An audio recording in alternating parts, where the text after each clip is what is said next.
Number 4, the gladness of Godward singing shows the all-satisfying glory of Christ to the nations.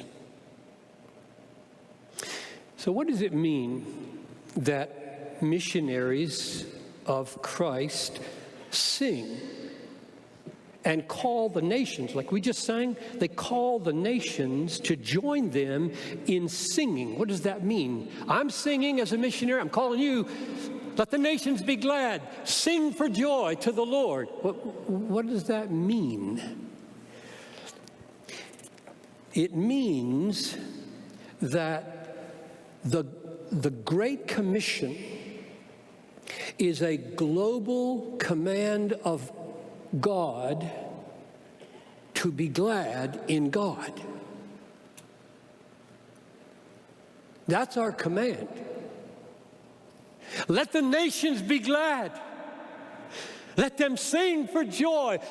Join us in joy. That's our mission. That's our mission.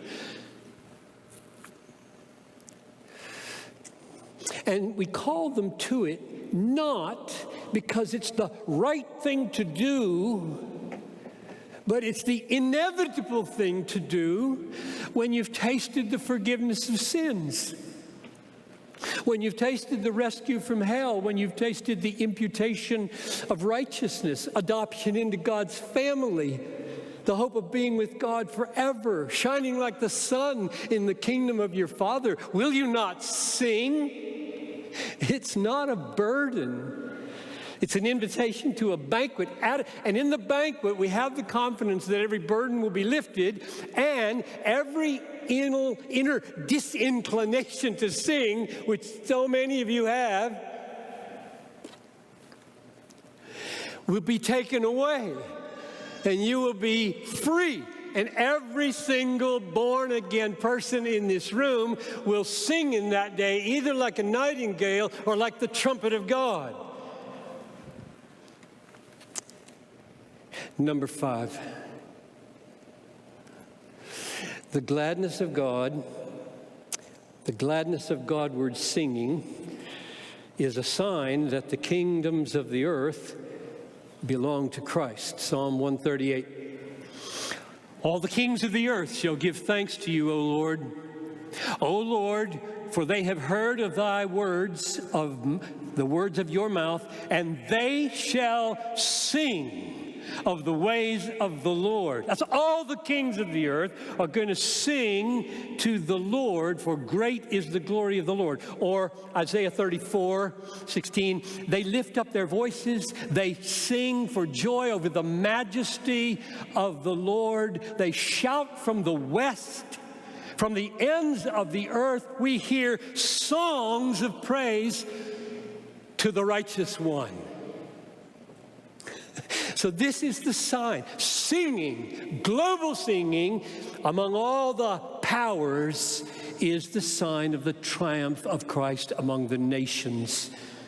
A song of joy to the majesty of the Lord. So the singer gets the joy, and the Savior gets the glory, the praises. That's the way God has set up the world. He's designed the world so that God gets the glory among the nations and the nations get the gladness in God. Neither happens without the other. God doesn't get the glory he should have without the gladness in the nations.